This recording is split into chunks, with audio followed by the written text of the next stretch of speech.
যাই হোক, আবারও গাজীপুরের কাপাসিয়ায় ফিরে যাওয়া যাক। গাজীপুরের কাপাসিয়া উপজেলার বীর উজিলি বাজারের আমতলী মোড়, কাপাসিয়া কিশোরগঞ্জ মহাসড়কের পাশেই এই সাগর হোটেল।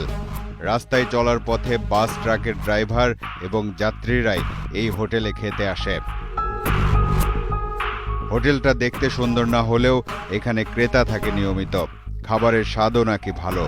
আমরা হচ্ছে এখানে যারা আসছে সবাই ড্রাইভার, ঠিক আছে। আমরা একটা বিয়েতে আসছি, এখানে হিন্দু বিয়ে, তো ওই বাড়িতে আমরা খাই নাই, যার জন্য মানে হোটেল খুঁজে পরে এখানে পাইছি এখানে। কিন্তু তালাশ টিমের কাছে অভিযোগ আছে, এই হোটেলের মালিক জাহাঙ্গীর আলম খাসির মাংসের নামে শেয়ালের মাংস বিক্রি করে।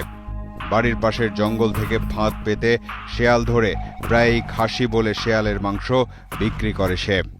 তাহলে তো এটা খুব খারাপ কাজ, এটা তো মনে হয় উপায় আছে নাকি? এরকম যে আমরা জানতে পারি, এলাকার মানুষের তো মনে হয় তার উচ্ছেদ করে আনবো। এবার দেখা যাক যার দিকে শেয়ালের মাংস বিক্রির অভিযোগের আঙুল, সেই জাহাঙ্গীর আলম কি বলে। শত্রুতামি করে এই সমস্ত বিক্রি করেন না কখন? নো অসম্ভব। জাহাঙ্গীর আলম তো অস্বীকার করছে, আসলেই কি সে কারো শত্রুতার শিকার? কিন্তু শেয়ালের মাংস বা চামড়া ছাড়ানোর ভিডিওতে তো আমরা তাকেই দেখেছি, নাকি অন্য কাউকে দেখলাম? ঘটনা কিন্তু এখানেই শেষ নয়। তালাশ টিম গাজীপুরের কাপাসিয়াতে অনুসন্ধানে যাবার অনেক আগে থেকেই শেয়ালের মাংস বিক্রি করার অভিযোগ জাহাঙ্গীর আলমের বিরুদ্ধে। আচ্ছা, এতদিন আগে থেকেই যদি এমন ঘটনা ঘটে থাকে, তবে কি তা সংশ্লিষ্ট প্রশাসনের কান পর্যন্ত পৌঁছায়নি, যারা এর সত্যতা যাচাই করে প্রয়োজনীয় ব্যবস্থা নিতে পারেন? গাজীপুরের কাপাসিয়া উপজেলার নির্বাহী কর্মকর্তার কার্যালয়ে তালাশ টিম। তালাশ টিমের হাতে আসা ভিডিও দেখানো হলো উপজেলা নির্বাহী কর্মকর্তা মোহাম্মদ মাকসুদুল ইসলামকে। এ ভিডিও দেখে তিনি নিজেও অবাক হলেন। ভিডিও দেখার পরই মোবাইল কোর্ট পরিচালনার সিদ্ধান্ত নিলেন মাকসুদুল ইসলাম। কাপাসিয়া থানার ভারপ্রাপ্ত কর্মকর্তাকে ফোনে বিষয়টা জানানো হলো।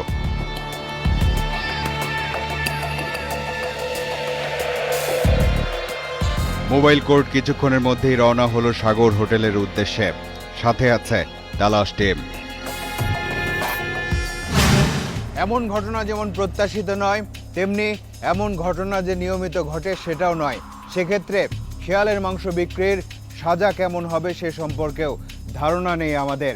দেখা যাক ভ্রাম্যমাণ আদালত কি সিদ্ধান্ত নেয়। 20 মিনিটের মধ্যেই মোবাইল কোর্ট পৌঁছে গেল সাগর হোটেলের সামনে। এরই মধ্যে হোটেল বন্ধ করে চলেও গেছে জাহাঙ্গীর আলম। কিন্তু কিছুক্ষণ আগেও হোটেল খোলা ছিল। মনে হচ্ছে মোবাইল কোর্টের খবর আগে থেকেই জেনে গেছে জাহাঙ্গীর আলম। দোকান বন্ধ দেখে তার বাড়ির দিকে গেল তালাশ টিম। তালাশ টিমকে দেখে দৌড়ে পালাতে থাকে জাহাঙ্গীর আলম।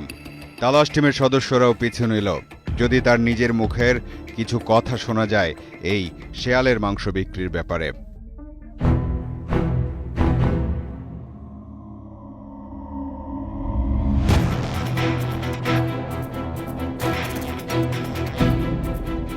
কিন্তু শেষ পর্যন্ত দৌড়ে অনেক দূরে চলে গেল হোটেল মালিক জাহাঙ্গীর আলম।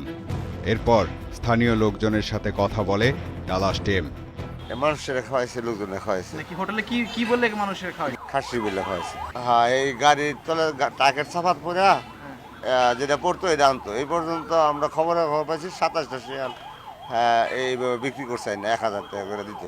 মরা শিয়াল এটাকে লেগে বলল, আপনি এটা বিচার করবেন, আপনি এটা জানেন বা কি না জানেন, এটা আঙ্গর সামনে বিচার হওয়া লাগবে। পরে আমি মেম্বারটা লইয়া, ইমাম সাহেব লইয়া পরবর্তী সময় আমি এখানে বইয়া দরবার করছি। আচ্ছা, করার পরে কি বলছে সে? সে কইছে জব হচ্ছে, স্বীকার করছে যে সে হ্যাঁ।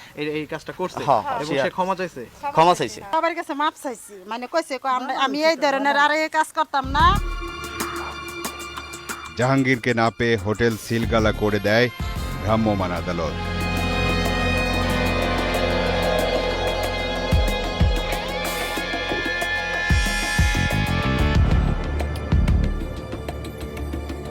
তাৎক্ষণিকভাবে ঘটনাস্থলে উপস্থিত হই এবং ঘটনাস্থলে উপস্থিত হওয়ার পরে আমি ব্যক্তির খোঁজ করি এবং ব্যক্তি পালিয়ে যায়। আমরা তাৎক্ষণিকভাবে হোটেলটি বন্ধ করে দিই। শিয়াল জবাই করেছেন এবং তিনি যেহেতু স্বীকার করেছেন, সুতরাং তিনি অপরাধী। আমরা যেহেতু মানুষের ভোক্তা অধিকার সংরক্ষণ আইন আমাদের দেশে প্রচলিত আছে, সুতরাং ভোক্তা অধিকার সংরক্ষণ আইনের মাধ্যমে তাকে আইনে আনা যাবে এবং স্বাস্থ্য ঝুঁকিমূলক যে কোনো খাবার পরিবেশন করাও যে কোনো মানুষের জন্য গৃহীত অপরাধ। সুতরাং আমরা তাকে অবশ্যই ফাইন্ড আউট করব এবং তার বিরুদ্ধে যথাযথ আইনি ব্যবস্থা নেওয়া হবে। এমন ঘটনা ছোট করে ঘটলেও মানুষের মনে বড় প্রভাব পড়তে পারে, কারণ বাংলাদেশের বেশিরভাগ মানুষ এমনটা কল্পনাই করতে পারে না। অনুসন্ধানের এক পর্যায়ে এক ব্যক্তি বলেছিলেন এখন পর্যন্ত প্রায় 27টি শেয়াল জবাই করে তার মাংস বিক্রি করেছে জাহাঙ্গীর আলম। এটা যদি সত্যি হয় তাহলে যাই হোক, এই শেয়ালের মাংস নিয়ে আর ভাবতে চাচ্ছি না।